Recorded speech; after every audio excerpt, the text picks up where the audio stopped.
16e jour de Carême au désert avec Moïse et Jésus. Comment sanctifier, consacrer ou honorer le jour du Seigneur. Nous sommes avec le 3e commandement donné par Dieu à Moïse. Souviens-toi du jour du sabbat pour le sanctifier.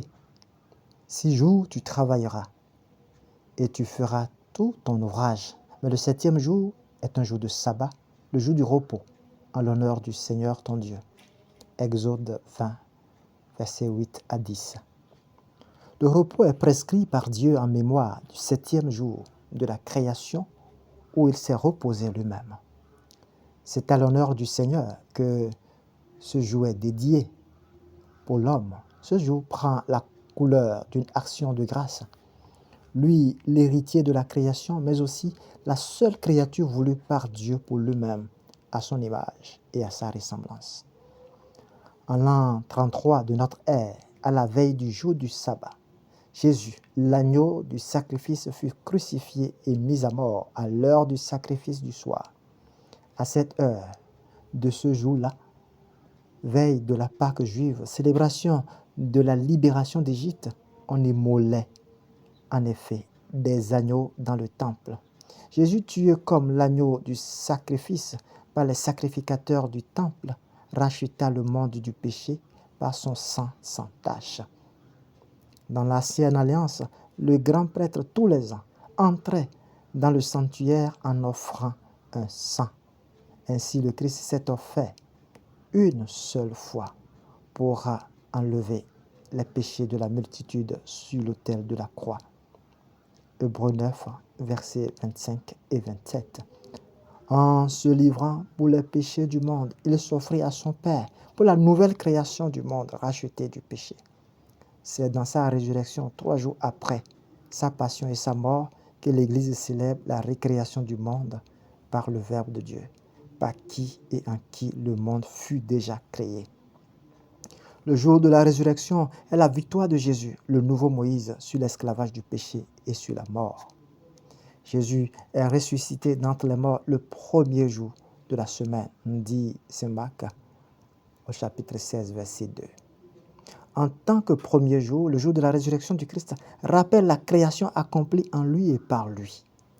En tant que 8e jour, qui suit le sabbat, ce jour est la nouvelle création inaugurée avec la résurrection du Christ. Il est devenu, pour les chrétiens, la première de toutes les fêtes, le jour du Seigneur, le dimanche. C'est le jour que le chrétien doit sanctifier. Mais comment sanctifier ce jour du Seigneur? En regardant les premiers chrétiens, on réalise que les frères étaient assidus à l'enseignement des apôtres et à la communion fraternelle, à la fraction du pain et aux prières. Actes 2, 42. Le sommet de toutes ces activités est bien la fraction du pain, l'Eucharistie. Ce que Jésus fit lui-même avec les 2 disciples d'Emmaüs après sa résurrection.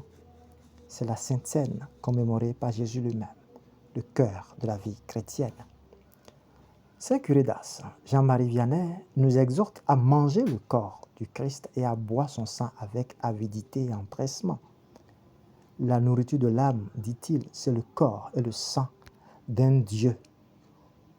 Oh, la belle nourriture! L'âme ne peut se nourrir que de Dieu. Il n'y a que Dieu qui puisse la remplir. Il n'y a que Dieu qui puisse rassasier sa faim. Il lui faut absolument son Dieu. Allez donc à la communion. Allez à Jésus avec amour et confiance. La nuit qu'il fut livré, le Seigneur prit du pain. En signe de sa mort, le rompit de sa main. Ma vie, nul ne la prend, c'est moi-même qui la donne, afin de racheter tous mes frères humains. Après qu'il eut soupé pour la dernière fois, il s'offrit comme victime auprès soi de la croix. Mon sang versé pour vous est le sang de l'alliance. Amis, faites ceci en mémoire de moi. L'enseignement des apôtres vient combler le vide de connaissance dans le cœur de l'assemblée, la connaissance de Dieu. Connaître Dieu, c'est vaincre le monde et le prince de ce monde. Mon peuple, dit le Seigneur, périt faute de connaissance. Osée 4, 6. Ce jour du Seigneur peut être aussi saisi pour lire en famille la parole de Dieu transmise par les apôtres, parole qui est aussi une nourriture de l'âme dont vit l'homme. Le troisième pilier du jour du Seigneur, c'est la prière. C'est la clé du dialogue avec Dieu. C'est par elle que nous sanctifions le nom de Dieu et nous-mêmes comme le jour du Seigneur. Ce jour consacré à Dieu doit être un jour de prière pour chercher la face de Dieu comme Moïse qui rayonnait de la gloire de Dieu dans ses rencontres avec lui. Le quatrième élément de sanctification du jour du Seigneur n'est pas à négliger. L'assemblée chrétienne, l'Église. L'épître aux Hébreux le rappelle. Ne désertez pas votre propre assemblée comme quelques-uns ont coutume de le faire. Hébreux 10, 25. Le jour du Seigneur est en vérité un rendez-vous avec Dieu à ne point manquer puisqu'il y est toujours fidèle. Sanctifiez le jour du Seigneur, c'est un jour de grâce. Que le Seigneur vous comble de grâce et du désir de sainteté.